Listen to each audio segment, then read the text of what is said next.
Tell me, Jackson, you've kept him. What's your thought process? He hasn't been returning any returns.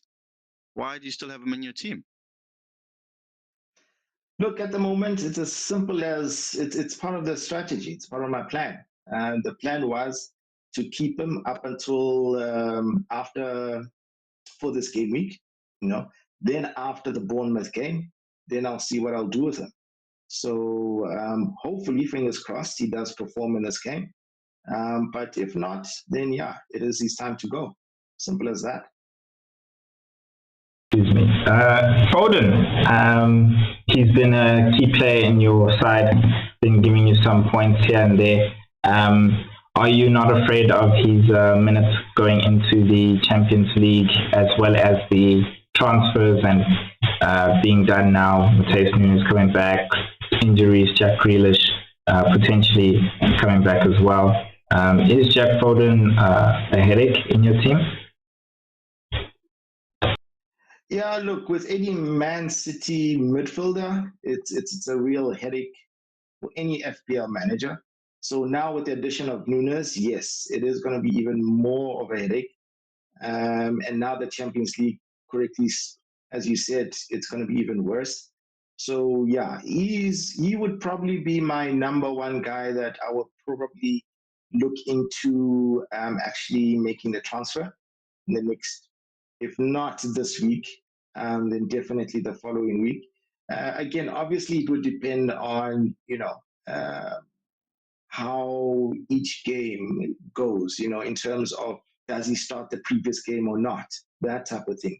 Because what we've picked up with Pep is that he likes to rotate his squad. If he doesn't play this game, then he'll probably play the next game, So, but yeah, for this game week 5, I'll keep Foden and then see what happens in the Champions League game. If he starts that game, then most likely, he won't play the next game. That's when I'll probably take him out of my team. By then, I'll have 2 free transfers, so I'll have enough transfers to actually think about taking him out. Hi, chaps. It's Gober again. I see that you've been very consistent in terms of getting out the blocks very quickly. Where even last season you were leading in one of your mini leagues for the longest time.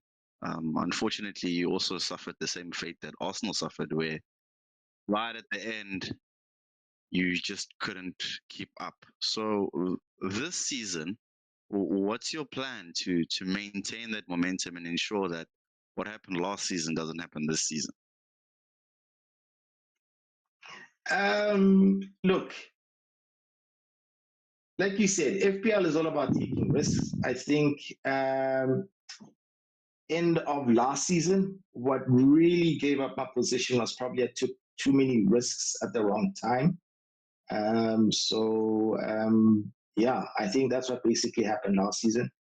I think for me, the reason for the strong start was because, I tend to go with more of a template, so I don't lose too much ground in the beginning. And then from there, I tend to every now and again go for a differential, which will then give me a boost and up my rankings, which worked well for me last season. So, like I said, the only reason why I really lost out near the end is I took too many risks, because in my other mini leagues, I was really, I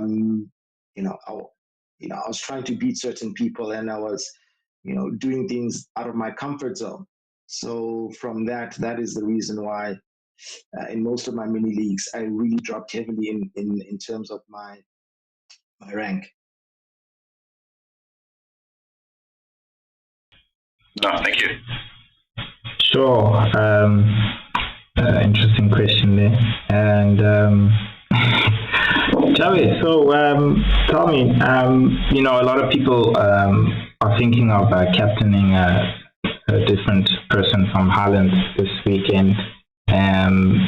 You yourself have some good players. Saka against Everton away. Jackson, Chilwell, Udogie could score. Is very good going up. Are you confident that Haaland can beat any differential captaincy this weekend? Ooh, that's a good question.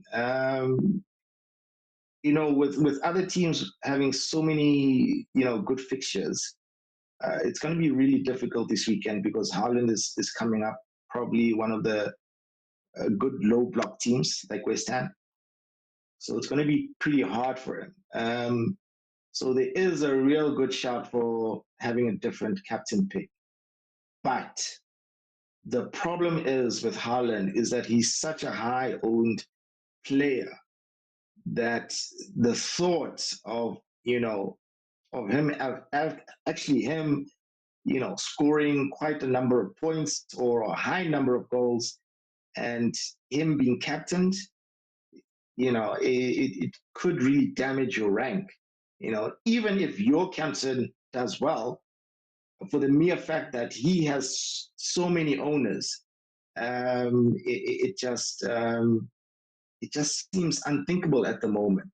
It just seems unthinkable.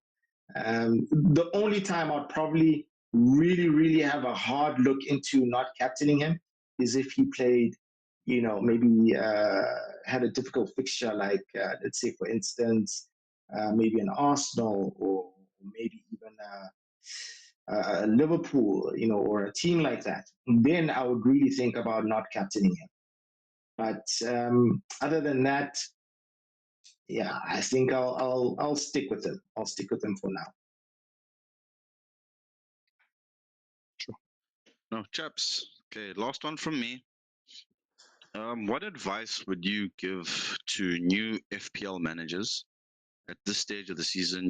We've just come back from an international break. People have had time to just see their players playing internationally, and going forward, what advice would you give to new managers as how to go about the rest of the season till the next international break? Thank you. Oh wow, that's a good question. Look, I think in terms of especially in times like this after the international break, you hear a lot of things from news reports and so forth that certain players had knocks and injuries. I think as an FPL manager, if your player isn't red, then there isn't that much worry. But I mean, there's so many things to look into or to discuss or let you guys know. But what I can say is just have faith in some of the players that you have. I mean, if your squad isn't riddled with injuries, then there's no need to take hits or even take a wild card. Yeah, just have a little faith in some of your guys who might not be getting you all the points that you desired. Yeah, if you had a plan from beginning of the season in terms of a strategy, stick with it for as long as you possibly can. And then, yeah. But as long as throughout this journey, throughout this season, try and have fun. Try and have fun with it. As long as you can have fun with all the banter and everything that comes with it, then yeah, you're gonna enjoy it. All right, thank you.